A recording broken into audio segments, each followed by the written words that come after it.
Start. Hi guys, so very good evening to you all and thank you for joining with us. So if you're not able to participate in the previous three sessions, we will put the link of the YouTube playlist for this webinar series in the chat so that you can go through it after this session. And if you have any questions during this session, you can post it in the chat and we will take it up during the Q&A session. So today we are having the fourth session of the AWS DevOps webinar series, and it will be about automating infrastructure with the AWS CDK. So our speaker for today's session will be Rumesh Apwarachi. So just an introduction about him.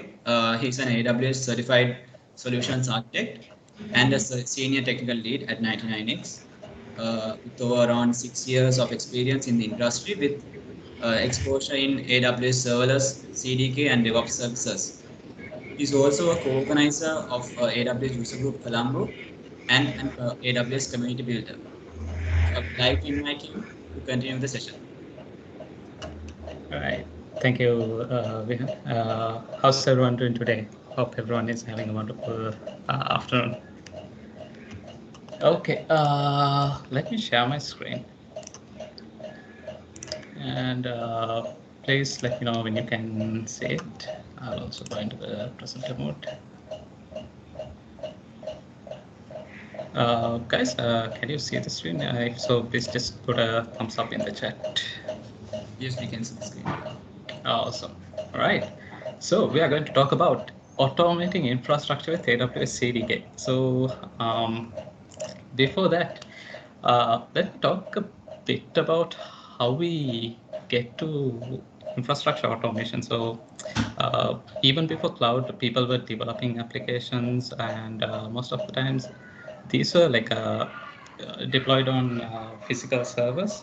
And back then, if anyone wants to provision an application, basically either they have to like get their own infrastructure, set up servers manually, do the networking configuration and all those things by themselves, which is like pretty hard to imagine in current world. But that's how it was. People did that, and they got quite good results with that. And also, like with that, came a lot of troubles, scaling issues, and all sort of whatnots. And with the time, I'm going to cut a little bit intro on like how we move from all the physical servers to the virtual machines to cloud. However, now we are in the cloud era, and everything we do most of the time, like majority of the time, it's either resides on a public cloud or a private cloud, because like we can easily scale things up, we can easily provision resources, and we can easily kill resources without having to worry so much, things like that. So when it comes to application development, nowadays people have, even inside a single particular cloud service, let's say in our scenario it's AWS, even it could be in Azure, GCP, people have thousands of services for them to choose on. And managing such application is quite hectic, because like we can manage any application or any solution which has only about a couple of services. We can still manage it within like a small team. We can manually create a virtual machine, we can manually create a Lambda function, we can wire things up, we can create a API gateway. We would still know all the configuration that we have to do on our cloud environment. And let's say for some reason we are either choosing to migrate it to a different region altogether. Let's say all this long we were serving to Norwegian customers hosted on Stockholm region. Suddenly we see that we are getting a lot of requests to set our application on, let's say, Germany, on Frankfurt.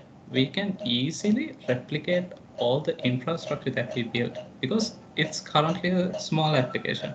We know what are the services that we use, and we can quickly go using the cloud management console itself. We can provision all the infrastructure we need within a very short amount of time.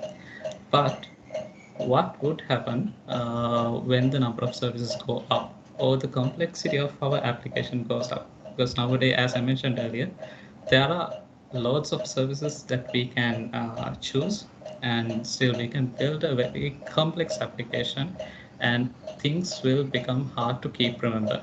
And like earlier I said, we can memorize all the things. After some time we'll have to write things down. Okay, I provisioned one server here. Okay, I provisioned another API gateway here. This is how things connect, and this is how the deployment should happen. And if I have to set up certain variables, these are the parameters that I should apply. Things like that, we could document it in a separate place. But when it comes to growth, that doesn't scale well. Just imagine you have a very small team, and you have a little complex application.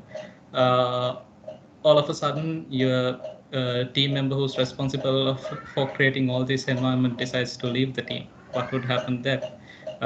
He has to go through like number of trainings, and even with that, we still can't guarantee that all the team members understand the entire configuration properly. So all these reason came down into one particular place where like people figure out how to automate this entire process. That's where the infrastructure as code came into play. So people figure out like if we sort of create set of configuration or based upon like upon our services, this is how we should provision an API gateway. This is how we should provision a virtual machine. If that goes off, what are the things that we should do? How the like what if it want to scale? What are the parameters that we want to give? If we know how to configure all these things, we can use a declarative language and write down all these things as configuration file. That's how all this YAML file-based deployment softwares came into play. Now there are like a number of applications which are doing this infrastructure as code very efficiently. If you think about Terraform and Ansible, things like that, which are really amazing applications. And with the infrastructure as code, what we get is we know that it is repeatable. If we have write something down in a like whatever the given language, we can 100% guarantee that this is repeatable. If there's an error, that means that we have messed up some sort of a step that we should have done. And also, since these are repeatable, and also it is predictable, and with infrastructure as a code, we could use a lot of tools that we already use. And also like we can replicate environments for better testability. For example, let's say we create a dev environment, we provision two containers, and then like we provision some of code, and then we say, okay, this is the same environment that should be replicated into our queue environment because that's the same behavior, and this is the same environment that will be replicated in the production. Just a matter of how the scale is changing. So we know what are the like these environments also behaves quite similar, so it is easy for us to test because we know each and every environment is 100% lookalike and has the same configuration, has the same resources. So in AWS world, what we have something called CloudFormation. So if you have seen CloudFormation, it is pretty I would say it's very hard to read. So like in AWS world, we can consider CloudFormation as the machine code. So CloudFormation takes care of like how to provision a resource and what are the parameters that we should give, things like that. And now you can see three boxes in my screen. All this is to provision to like one virtual private cloud and another one resource. So you can see this is not that easy to read. And with all those things, now imagine like I mentioned that all those three like a number of lines of codes just to provision to infrastructure, to resources. And say we have to provision a large complex application which has to deal with number of databases, number of clouds, number of let's say pipelines and whatnot.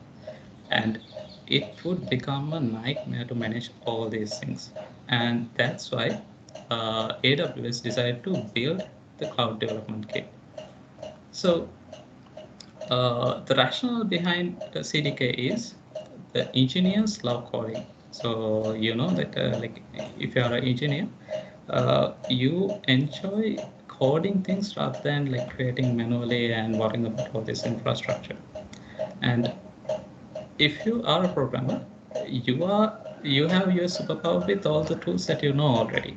Let's say that to provision set of infrastructure, if you have to learn a completely new language, it's not the best case because let's say currently you are very confident on TypeScript or Python. Say you can provision all this infrastructure using TS and Python, you would still go for that because you know that very efficiently.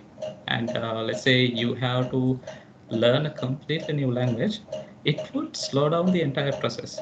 It would slow down the entire team as well. So the rationale behind CDK is they wanted to build a platform framework where engineers can easily provision resources. So that's why I said with the languages that they already know, it's quite easy.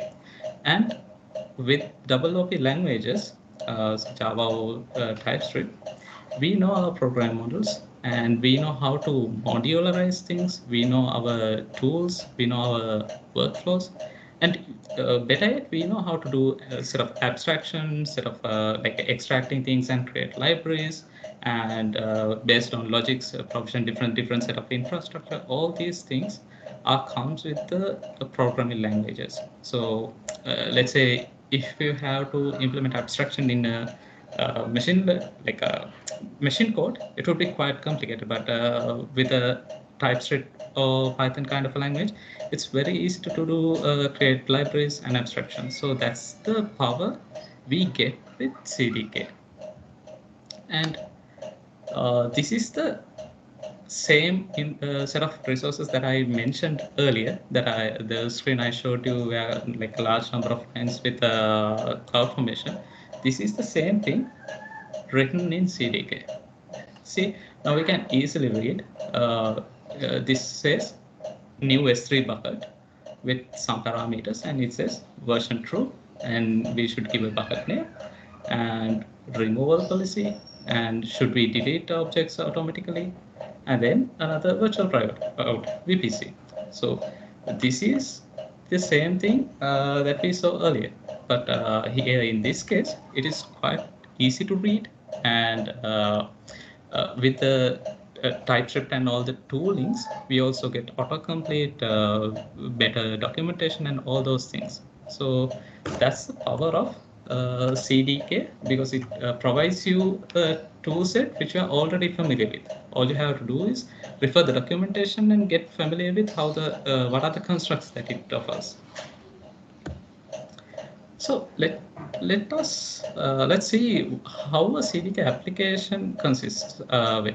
So a CDK application has multiple stacks. Inside a stack, we again would have multiple constructs. So for example, one construct would be like a using SQS and Lambda. The construct would be using S3 and DynamoDB. And combining this, we would create a small microservice as a stack. And similarly, we could still have another stack called a complete different backend, another complete different front-end related stack. So we can create multiple stacks. And then using stacks, we can deploy the same stack into different environments, different regions, without having to worry about many different things. All you have to worry about is providing proper credentials to that particular AWS environment that you need, or a valid region. If you have that credentials, it's just a matter of using a single deploy command to replicate this same stack in another environment.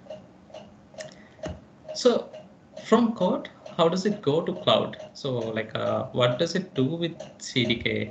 So as I mentioned earlier, our CDK application, we can consider that as the source. And using CDK CLI, we can consider CDK CLI as the compiler in this context. It's not like a proper compiler per se, but in our context, we can consider CDK CLI as a compiler.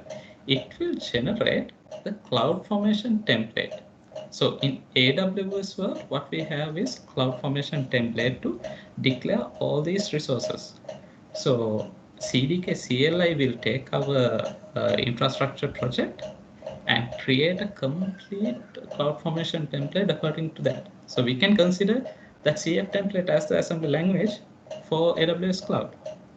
And the last thing is using this created CloudFormation template, we can easily deploy it to AWS CloudFormation. So we can consider that as the processor in the cloud. So it could be one particular region. The two stacks can deploy in the same region with two different stack names, or we can decide how we should deploy. It could go to multiple region or like a completely separate environment, things like that. You have the freedom to decide on how you deploy your entire application. But all in all, this is how your source goes from being a source code to the cloud. So as the infrastructure. I hope so far everything made sense without any issues. By the way, there's a question from Mahesh saying cannot see the screen. I hope everyone can see the screen. Is it the same?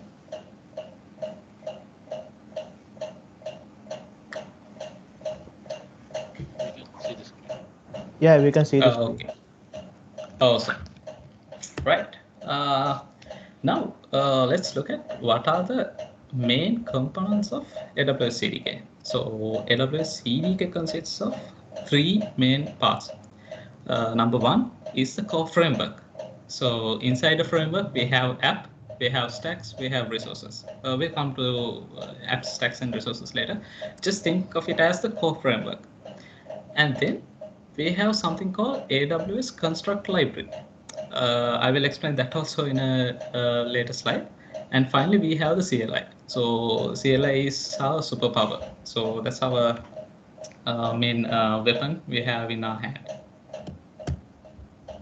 So to describe what constructs are, AWS have three levels of constructs for CDK. Number one is the level one construct. These are nothing more than a CloudFormation resource template itself. So let's say that you want to in AWS CDK world, we don't have the 100% complete infrastructure constructor defined in AWS CDK. We have large number of, like I would say about 80% is implemented in L2 and L3 constructs. However, we don't have 100%. So in such cases, what they have is they have created wrappers around CloudFormation template itself. So we get the lowest level of AWS implementation possible. So we can define the CloudFormation template itself using CFN like L1 constructs. So in this case, you can see easiest service, easiest task definition, application load balancers, target groups, load balancers rules. So, quite similarly, for each and every CloudFormation, we have L1 constructs. What you have to keep in mind in L1 construct is that for L1 constructs, you have to pass all required parameters in CloudFormation. You can't create without that. However, in L2 construct, we have different SDKs available in AWS. We have the AWS JS SDK and different other SDKs. Using them, AWS has created L2 constructs, which are quite easy to read and which takes care of the minimum level of implementation that we have to do. So we have to provide very minimal set of parameters, and AWS will take care of the rest. So those are the L2 constructs, and L3 constructs we consider as patterns. So it could be multiple products combined all together. So let's say that we have something called load balanced Fargate service. That means inside that L3 construct, we have the easiest Fargate service, we have the application load balancer, and all these things combined together, and they will follow all the AWS best practices. Now, if you know a little bit about AWS, when we develop applications on top of AWS, they have a well-architected framework, which gives you a set of guidelines on what are the best practices around building applications. So this L3 constructs adheres to that. So you don't have to worry too much about what happens underneath. You can simply say, I need a load balance Fargate service, and say what are the container images that I would want to use, and how many instances that I want to run. And voila, when you deploy to the cloud, it will take care of the rest. So underneath, it will take all the IAM policies, do all the wirings, create all the virtual private clouds, and all those things that CDK will take care of. So you don't have to worry too much. So now you can see, even for a person who's not fully competent in AWS, can still make use of AWS, because these are very readable set of constructs that you can easily use. So this is very beautiful. And let's see how we can create a simple project using CDK. Before that, you need CDK CLI installed. If you are a JavaScript fan, you can simply use npm install to get the CDK to your machine. Otherwise, there are binaries, separate binaries for each platform that you prefer. So install the CDK. Once you have, there are like a small set of commands that you need to know. The first one is CDK init. So that's the command that you will use to create a completely new project using CDK. And it will create a small boilerplate for you to get started with. And then inside that, you can create a set of infrastructure or your project assets or whatnot. And then what we have is the CDK synth command. CDK synth command is responsible for converting what you have built in CDK to CloudFormation template. So all you have to do is type CDK synth, and it will convert each and every line of code that you've written using whatever your favorite programming language to CloudFormation templates. And the next one is CDK diff. CDK diff, as you know, as you can easily understand, it lets you know what is the difference between your new changes and the last deployed version in the cloud. So you know, okay, these are the exact changes I did. These are the resources that it will get affected. And finally, you have CDK deploy. That will take care of deploying all your application to CloudFormation and eventually to the cloud. And say someday you want to completely remove all of your infrastructure, you can simply do CDK destroy. So these are the simple commands that you need to know when it comes to using CDK. I hope so far everything is clear. Okay, it's time to build our first application. Let's open up the command line, and we will go to CDK init, and so before that, we'll create a folder for us.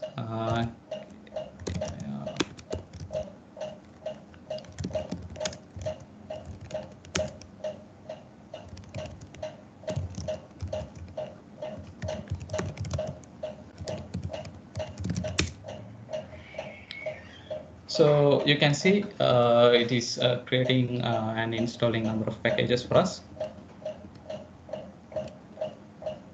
Just give it a few seconds, and sometimes depending on your installation, and if you are completely new to the CDK world, sometimes you might have to bootstrap. So that means CDK will provision set of resources in cloud for that. It'll use that set of infrastructure to easily deploy changes for your all applications that you use for that particular environment. But let's keep CDK bootstrap out of today's scope, because that's not the complete thing that we want to cover. Okay, now the command has been completed. We'll open it up. Now, the first thing you are going to see is This is nothing much like a very simple Node.js application, and inside that you have a bin, you have a lib, and you have test folder, and something called CDK and you have tsconfig. And what you need to know is you should know this CDK JSON. This is where you do the configuration to CDK. When it comes to starting off, you wouldn't have to do many things, but let's say with CDK, there are like experimental things that you would like to try out. Basically, what you will have to do is you will have to add some line or maybe toggle a feature on and off depending on your need. So like if you want to change the behavior of CDK, this is the place that you should change. But initially, to get started with, you wouldn't have to worry much about the CDK JSON. But what you have to know is bin is the starting point of your application. Inside the bin, it'll automatically create a file for you called demo app, since we use that as our application name. And inside that code, you can see it'll create an instance of the CDK app, and it'll create a stack.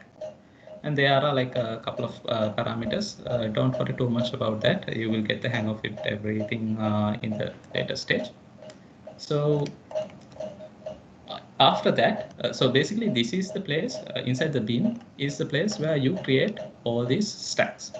So let's say so there are like a very valuable information regarding like if you want to deploy this to a particular AWS environment, what are the parameters that you should give.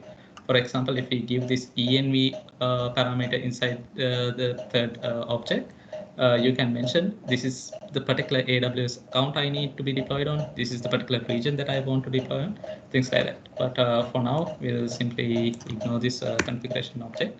Now, for now, think this is your entire application, which has a front end, which has a back end, which has all those sync jobs, everything defined in the demo stack. Let's say you want to create another set of infrastructure using the same template. All you have to do is duplicate this and give it a different name.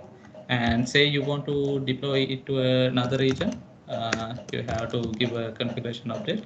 Inside that, you have to give the environment, and inside the environment, all you have to do is give it the account and which account it is, and region.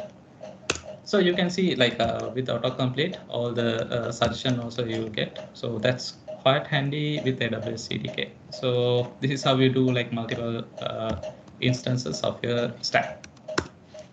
For now, let's keep it simple, and we'll look at our library. We'll go inside this demo stack, and you can see the stack is defined inside the library. So this is the place where you define stacks, and depending on your team or depending on your company, you can decide on how you break things down. Like should you stick everything into a stack, or are you going to decompose things into like front-end stack separately, back-end stack separately, and even inside a stack, let's say set of like a set of queues as a separate stack. So you have that flexibility. However, inside lib, like there are set of best practices and guides given in CDK documents. Try to follow that, because those are like well tested out in CDK community, and you can choose how like what's the way that you want to implement these things.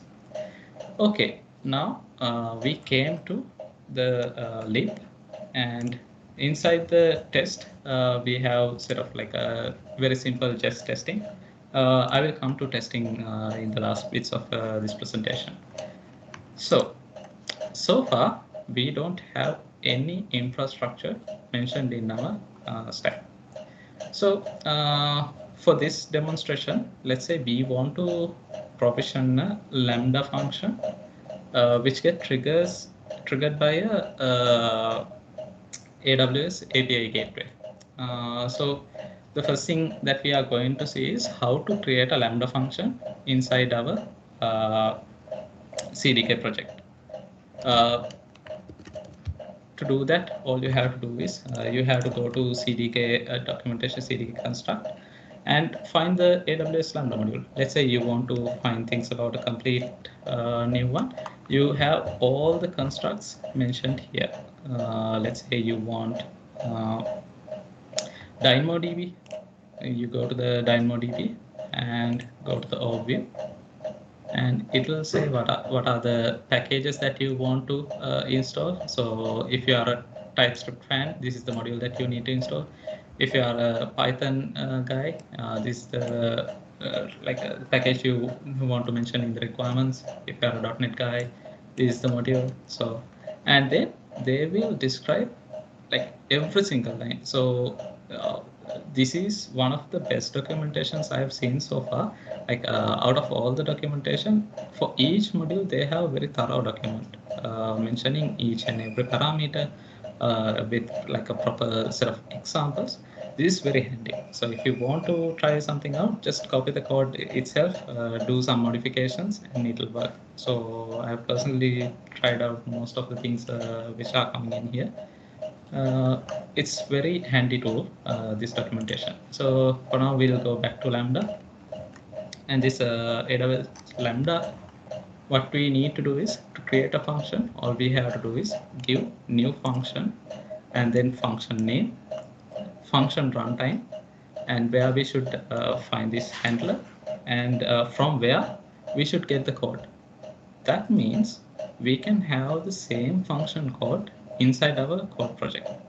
So this is another design consideration for you to take on. Some people choose to have infrastructure projects completely separate, and some people choose to have the infrastructure project as well as your application logic in the same project. So that's completely up to you on how you decide on the application architecture. If it is a very small application, I would recommend you to have everything together. But let's say you have a very big organization where like set of organizational set of domains are being provisioned by one team, and some access control related to that particular domains get provisioned by a different team. Maybe you will have to decompose these infrastructure into different modules and share among the organization.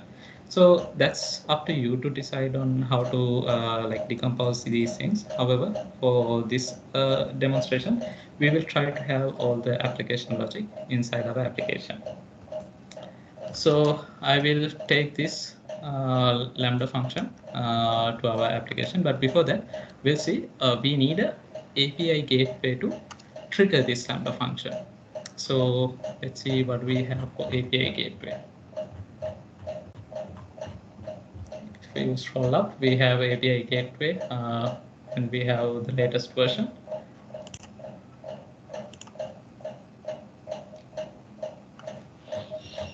And you can see like there are different APIs you can provision. You can HTTP API, you can create HTTP APIs, WebSocket APIs, or anything. So they have very good documentation on like how to provision a resource and how to attach things, how the integration should be done. But in our case, we will use Lambda proxy integration. So if we scroll a bit, seems we have the proxy in a separate package. We'll see. Yeah, we have the integration separately. We will look at that also. And yeah, is the Lambda proxy integration is there. How to connect that? So we will use all these things in our project. Okay, first thing is we are going to create a very simple Lambda function which echoes a message. We'll create a folder for our application logic.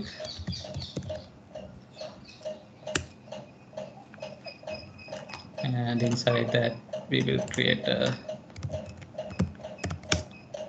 function. And for simplicity, I'll just copy the code that I got earlier.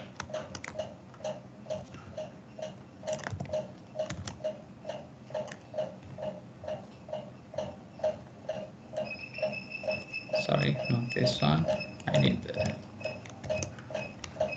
So what this Lambda function does is it will create a simple response, and it will have a status code, and it will just say OK, and it will return that to whatever the executor which execute this Lambda function.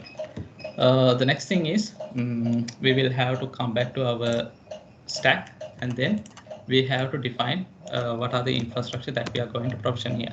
So first thing that we are going to do is we are going to get the Lambda function, and the next thing is we are going to get our API, and then finally we are going to connect that API to our Lambda function using proxy integration. So for that I will need to install all the modules which I had. So we are getting CDK Lambda, API Gateway 2, and API Gateway 2 integrations, all these three modules.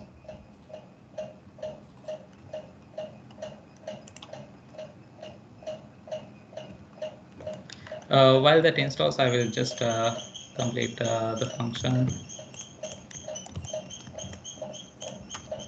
And we will need to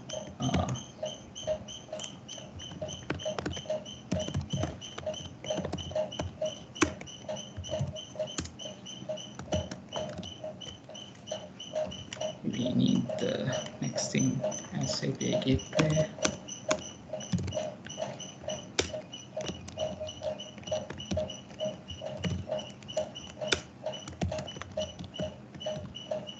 Next thing is we need the integrations.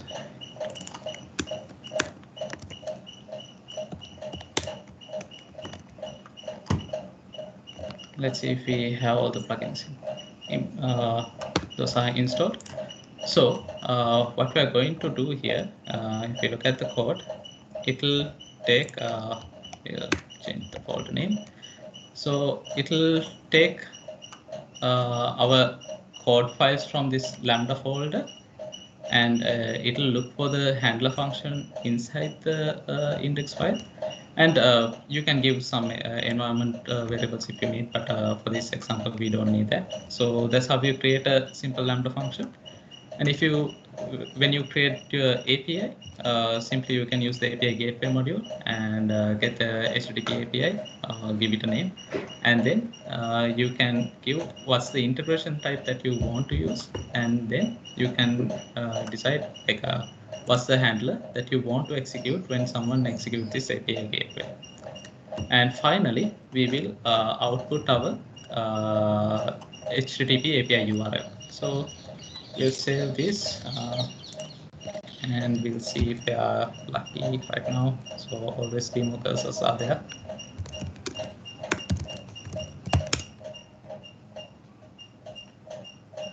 Going to generate. Okay, so this generated all the cloud formation that we need to deploy.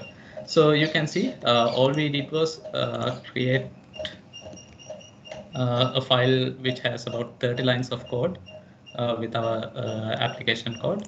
And if we compare the CDK, the actual cloud formation output is quite large. So if you had to do this using CloudFormation by yourself, you will have to write all these lines. Here, CDK took care of everything. Okay, we'll do a CDK deploy.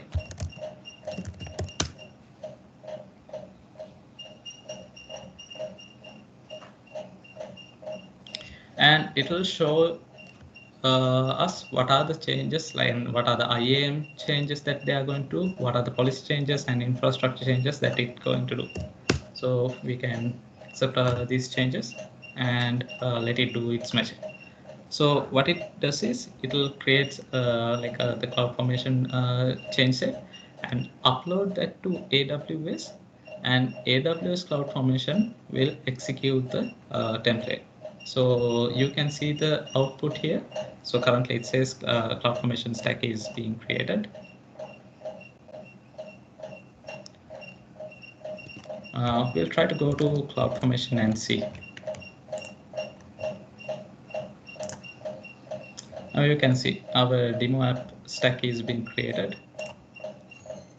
So if we go to events, okay, now we can see everything has been created. So if we go to resources, these are all the resources that has been created, and we haven't done any outputs. So this CDK stack key is created. The stack key is now taking care of rest of the infrastructure. So you can see now it's provisioning the Lambda permissions.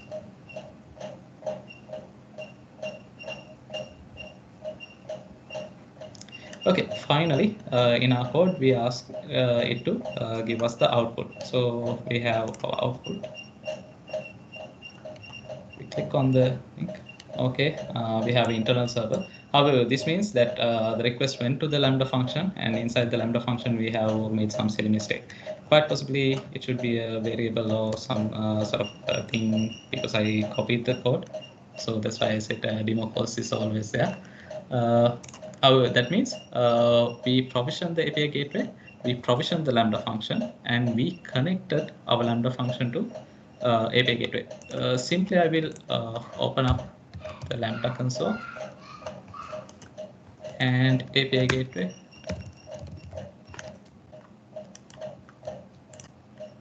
So you can see it has added some suffix to our application.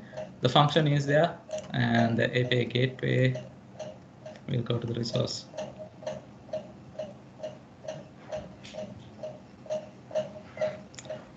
Yeah, we have the endpoint is here. So we can change things here also, but you can see everything got created. And let's say you want to create a same set of infrastructure. Let's say your QA environment. All you have to do is go here and give it another name, and then we can like CDK sync to see. But now you should remember that since we have two different stacks, we should tell for which stack we should do the synth or deploy. I will give a parameter. So I'm going to synthesize my QA environment related thing. So okay, that's synth is successful. I'm going to deploy this as well.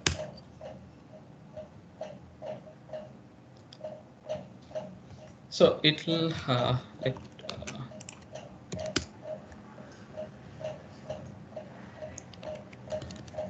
so if I come back to CloudFormation again and do a refresh, you can see our QA related stack also being created. So you saw that it's quite easy. All we had to do was duplicate one single line just to create a whole set of infrastructure as we need. So this will come in very handy when it comes to large projects. Let's say you want to spin out a completely like demo environment for one of your demo client. You can spin up the environment, test it out, completely destroy it afterwards. So all you have to do is just add one single line, and CDK will take care of the rest. So that's the beauty of CDK, and I hope you are clear on the infrastructure creation part. Okay, finally, I'm going to talk about another beautiful topic, that is testing. Majority of the tooling that we have today, we can declare the syntax, and also for certain extent we can see what are the change set that we are going to get. So we can predict, okay, this is the exact output that I will have.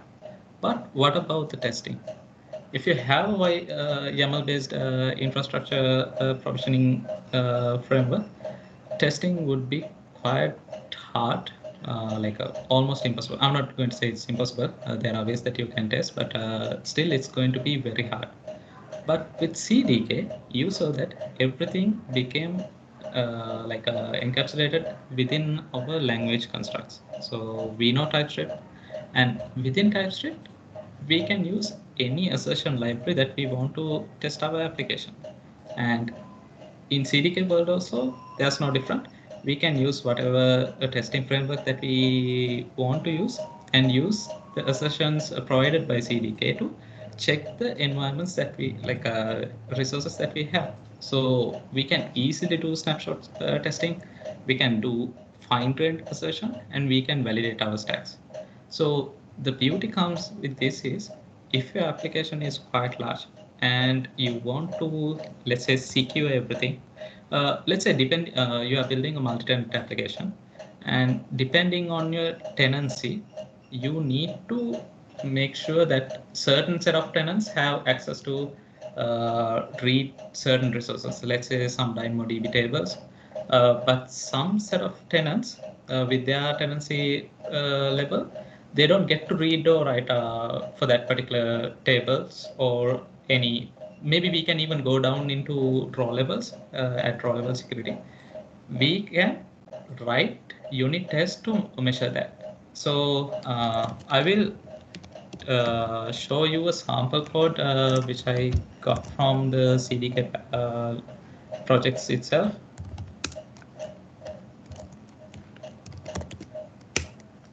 So all these sample applications are like commonly available on CDK patterns GitHub repository. I will quickly go to the code, and this application is nothing other than it is creating a GraphQL library, GraphQL API with some DynamoDB tables, and it has some resolvers and some lambda-based what do you call mutations. And if you look at the testing, it is I will go to the TS file. So you can see this is nothing more than just testing. All they have done is they have used the assertion library provided by CDK. So first it will test if you have create the database. So when we do the CDK app and when we do the stack, it should create our create a DynamoDB table, and the schema should have ID, hash, and billing mode. So all these things we can test different things. For example, the AppSync endpoint, whether it has been created properly, whether we have created API keys, and even the permissions. So this is what I mentioned on the earlier example that I talked about, the multi-tenancy application. You can check for each tenancy level what are the IAM policies and what are the roles that it has. So what are the resource that it has access? You can test everything. So all you have to do is you have to build your application, do a npm run build, and quite similar to how you test your jest application. After this, what you have to do is do an npm run test. So you can test your full stack without deploying a single line of code to the cloud and still be 100% sure that you have provisioned your infrastructure accordingly. So that's the beauty of CDK that we have. So as you can see here in this case, all the test cases are properly written and it's validating all things. This is just an example. You can do a whole lot of things to have proper set of testing inside your application. So that's about the testing. And finally, let's come down to the best practices around CDK. So the first thing is you should layer your application. So let's say you have a complex application. You have to decompose your front-end application to a different stack, try to decompose your backends to different stack and things like that. And always use multiple isolated environment for different purposes. And then if you try to have your dev, your QA, everything talking to the same set of infrastructure, the first thing that you cannot do is you cannot verify if something happens due to infrastructure issues. So someone could do some changes to dev and it could affect the QA. But if you deploy different environments, isolated environments, you can always be sure that all these environments are 100% equivalent. So you can test what's the breaking factors very easily. And when it comes to CDK library functions, now you so that in our application, what we did was we defined everything in a single stack. It's okay to mention things on the single stack as long as you have a very control and the file is quite small. If things are getting complicated, try to decompose it, try to modularize things, and then you can easily read the set of files, and like the code readability will be high. And also make sure that you don't over-engineer your code. Let's say you have to create two HTTP APIs with quite equivalent parameters. In that case, I wouldn't recommend creating a separate library function just to like reduce 4 or 5 lines. Don't over-engineer things. Try to keep it simple, because sometimes you might come across places where like CDK is not straightforward for you as a beginner. So sometimes it might be a bit confusing to like debug your application.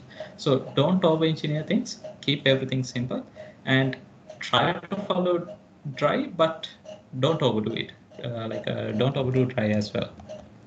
And always make sure that you are using parameter store and secret manager accordingly. Don't store credentials on your code, and uh, consider parameter store everywhere possible. Yeah, and finally, I want to mention a set of helpful resources. You can go to CDK patterns, which has like a pretty amazing set of patterns identified by the CDK community. So you can browse different patterns based on architecture framework, based on serverless designs and things like that. So just go to find a pattern, and then let's say you want to find a pattern which has React in it, and you have a simple application pattern where like it creates a Route 53, it creates a certificate manager, CloudFront, S3. So all these things are inside these patterns. So refer that before you try to engineer a solution completely by yourself. So you get a proper understanding on how to structure these things. Next thing is try to refer the constructs library by AWS, because it covers everything. So you have all things inside the constructs. So don't try to memorize anything, because it's not going to be easy and it's not very useful. Just know that if something like if you want to find out something, construct library is the place where you should go. So it has all the services, all the L1, L2, and L3 constructs documented properly, and these L2 and L3 constructs are growing day by day. So try to keep an eye on that. What are the latest changes that it comes? What are the best practices that it introduces every day?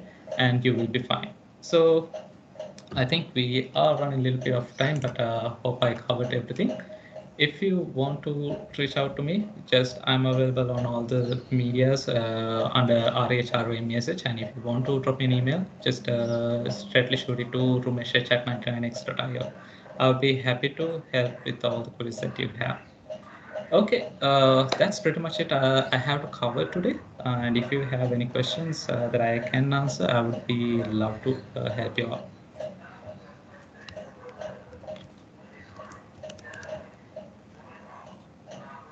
By the way, I hope I made sense throughout the session, and you understood almost everything.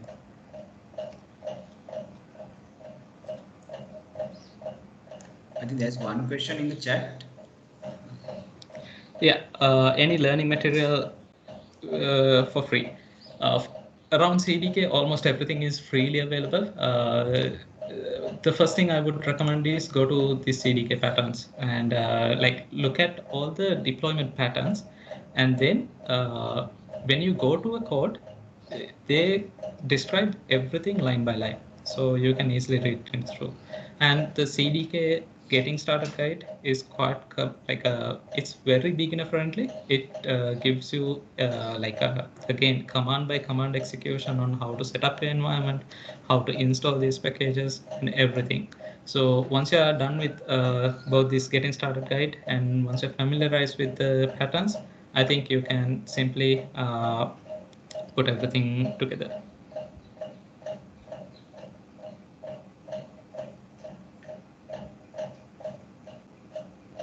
So Rifat is asking, is this related to Azure function name?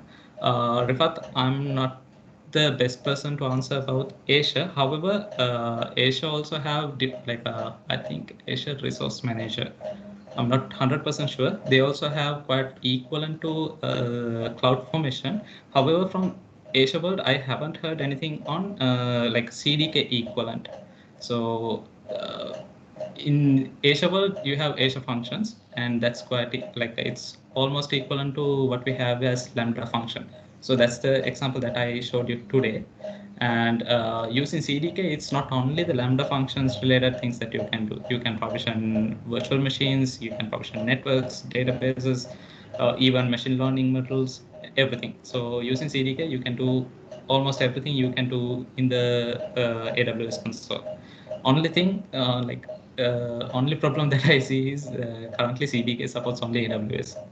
So if you want to do any multi-cloud related deployment architecture, I would recommend going for a framework such as Pulumi, which is again quite equal to CDK, but it handles multi-cloud as far as I know. And we have Sach is asking what's the difference between SAM CLI and CDK. SAM CLI Sachit is completely focusing on the serverless related application, but CDK is covering everything in the AWS world. So that's the difference. So if you are completely focusing on serverless related things, SAM would be like a good place to start with. But if you see that your application is quite growing up, I would recommend going ahead with CDK.